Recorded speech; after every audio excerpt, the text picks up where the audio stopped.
ইবলিস শয়তান দেখছে সর্বনাশ। এ হচ্ছে পৃথিবীর সবচাইতে বড় দুশমন। কথা বলেন ঠিক কিনা? ইব্রাহিম আলাইহিস সালামের দেখছে মর্যাদা বেড়ে যাবে যদি এই পরীক্ষায় পাস করে যায়, আল্লাহ রাব্বুল আলামিনের নৈকট্য লাভ করে নেবে। এবার দিয়ে বলছে, ইব্রাহিম এটা তুমি ভুল করছো। বলে কেন? বলে আল্লাহ রাব্বুল আলামিন শুধু তোমাকে স্বপ্ন যোগে দেখিয়েছে, কোরবানি করার জন্য কিন্তু বলে নাই। এটা স্বপ্ন যোগে বলেছে। স্বপ্ন মিথ্যাও হতে পারে, সত্যও হতে পারে। কথা বলেন ঠিক কিনা? স্বপ্ন ভালো করে বুঝুন, খুব গুরুত্বপূর্ণ আলোচনা করছি, আপনারা যদি বক্তব্যটা বুঝেন তো। দেখুন, আল্লাহ রাব্বুল আলামিনের কোরবানি করার উদ্দেশ্য ছিল না দেখার উদ্দেশ্য ছিল? জোরে বলুন।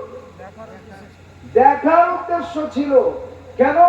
আল্লাহ রাব্বুল আলামিনের প্রয়োজন পড়ে না।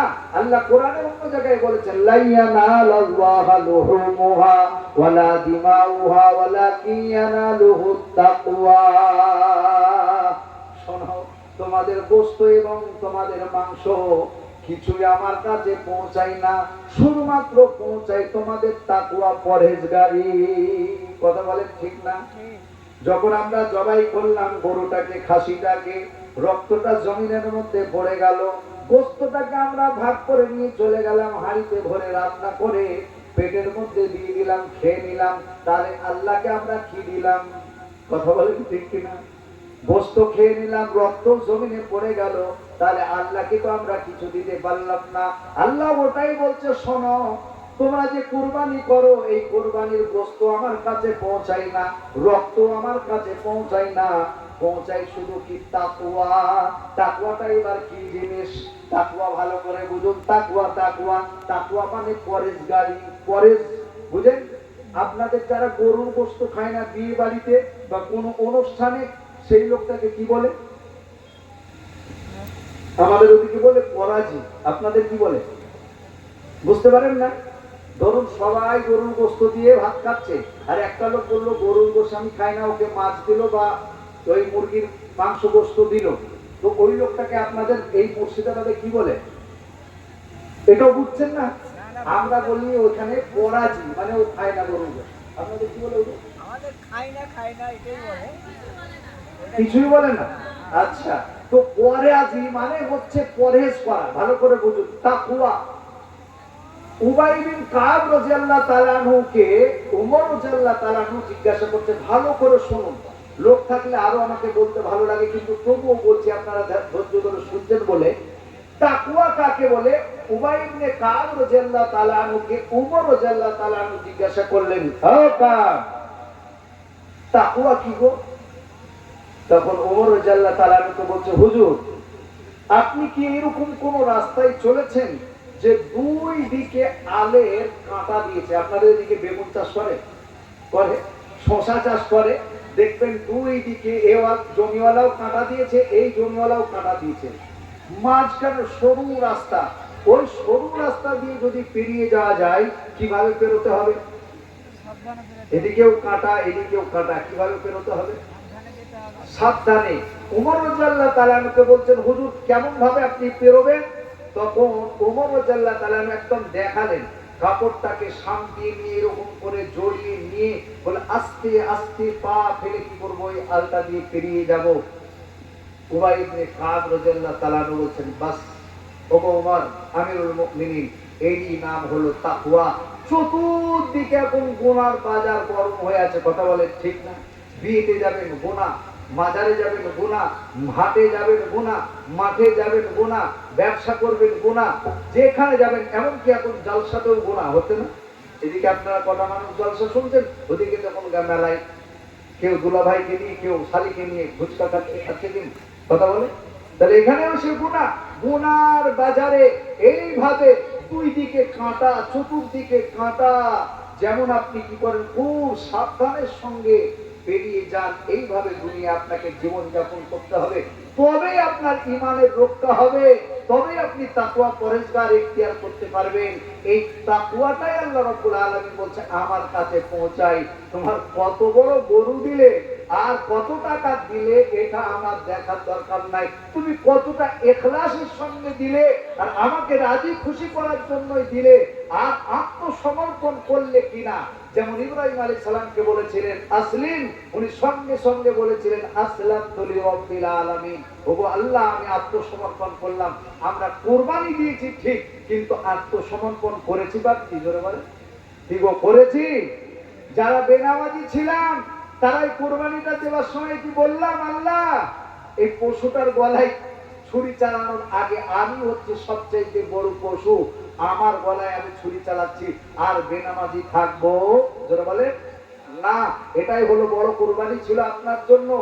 আপনি মুখে দাড়ি নেই, দাড়ি রাখতে পারছেন না, কুরবানি দেওয়ার সময় পশুটাকে জবাই করার আগে আপনি সবচেয়ে বড় পশু। আপনাকে ভাবতে হতো যে আমি যে পশুর গলায় ছুরি চালাচ্ছি, এই পশুটা যদি বলতে পারতো তাহলে খোদার কসম সে বলতো ওরে আমার থেকে বড় পশু তুই আগে মানুষ হয়ে যা, তারপরে তুই আমাকে কুরবানি করবি। ওই আত্মসমর্পণ করুন।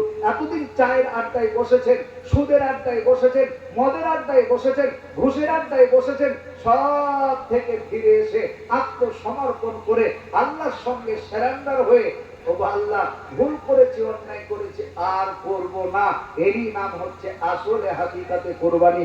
শুধু পশু জবাই করে দেওয়ার নাম কুরবানি যারা বলে না। ভালো করে বুঝতে পেরেছেন? এরপরে চলুন, ইব্রাহিম আলাইহিস সালাম কি করলেন? নিজের সন্তানকে নিয়ে যখন চলে যাচ্ছে রাস্তার মধ্যে ইবলিস শয়তান এবার বলছে কি, ও ইব্রাহিম তুমি তো স্বপ্ন দেখেছো, সত্যিকারে আল্লাহ তোমাকে বলে নাই, কেন এরকম করে তুমি কি করছো? নিজের সন্তানকে হত্যা করতে চলেছো, জবাহ করতে চলেছো, পৃথিবীর সবাই তোমার উপরে কি করবে? আঙ্গুল তুলবে, কথা বলবে। ইব্রাহিম আলাইহিস সালাম বুঝতে পারলেন এ হচ্ছে আমার বড় শত্রু শয়তান। আল্লাহ রাব্বুল আলামিনের পরীক্ষায় ফেল করার জন্য ও আমার পিছু লেগেছে। সঙ্গে সঙ্গে তিনি কি করলেন? 7টা কাপড় কুড়িয়ে নিলেন, আর 7টা কাপড় নিয়ে কি করলেন? নিক্ষেপ করলেন, মারতে শুরু করলেন। এরপরেও নাছর শয়তান ও কিন্তু পিছু ছাড়ে নাই, আবার একটু পরে গিয়ে বলছে ইব্রাহিম একটু ভাবনা চিন্তা করে দেখো, বাপ হয়ে ছেলের গলায় কি কেউ ছুরি চালাতে পারে? ইব্রাহিম আলাইহিস সালাম আবার বুঝতে পেরেছে শয়তান আবার পিছু ধরেছে। আবার তিনি কি করলেন? 7টা কাপড় কুড়িয়ে আবার মারতে শুরু করলেন। এরপরে যখন একদম কাছাকাছি চলে গেছে, আবার চলে গেছে, আবার ইব্রাহিম আলাইহিস সালাম কি করলেন? পাথর তুলে মারলেন। দৌড়ে চলে এসেছে মা হাজেরার কাছে। হাজেরার কাছে এসে বলছে, ও মা হাজেরা তুমি কি জানো তোমার জিগার কলিজার টুকরা সন্তান ইসমাইল আলাইহিস সালামকে নিয়ে তোমার স্বামী কোথায় গেছে তুমি কি জানো? বলে কোথায় গেছে? সে ভ্রমণ করতে গেছে, বেড়াতে গেছে। বলছে না না না, তোমার স্বামী ইব্রাহিম তাকে নিয়ে গেছে, জবাই করবে, তাকে হত্যা করবে, এই জন্যই নিয়ে গেছে। মা হাজরা কি বললেন? ভেতরে চলে গেলেন, আর মনে মনে ভাবছে এর মনে হয় শয়তান। উনিও কি করলেন? পাথর মারলেন। আর ভেতর থেকে এসে চোখে দেখছে পানি। বলছে হাজরা রে, বুঝতে পেরেছি তোমার মেয়ে ছেলে মানুষ, সন্তানের মহব্বত তোমার কলিজার মধ্যে আছে, যাও যাও যাও দৌড়াও, আর তোমার স্বামীকে গিয়ে বলো তোমার সন্তানের জীবন তুমি রক্ষা করে না। মা হাজরা সেই দিন কি উত্তর দিয়েছিলেন ভালো করে শুনুন। উনি তখন বললেন, ওরে শয়তান, বুঝতে পেরেছিস তুই আমাদের কাছে এসেছি আল্লাহ রাব্বুল আলামিনের পরীক্ষায় বাধা দেওয়ার জন্য। আমি কেন কান্না করছি জানিস? বুড়ো বয়সে আল্লাহ রাব্বুল আলামিন শুধুমাত্র একটা সন্তান দিয়েছে আল্লাহ রাব্বুল আলামিন।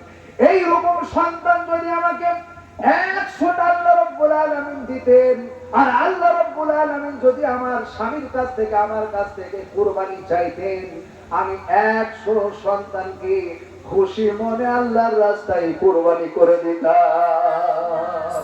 জোরে বলুন সুবহানাল্লাহ। শয়তান এখানেও নাকাম হয়ে গেল, দেখলো এখানেও আমার বিদ্যা বুদ্ধি চলবে না। আজ পর্যন্ত যত হাজী সাহেবরা হজ করতে যায়, ইব্রাহিম আলাইহিস সালামের ওই সুন্নতটা জিন্দা করতে হয়। ওখানে 7টা কাপড় নিয়ে শয়তানকে কি করতে হয়? মারতে হয়। বললে বিশ্বাস করবেন না, মানুষের ইমানের জজবা আর এত রাগ, পাথর মারা বাদ দিয়ে নিজের জুতো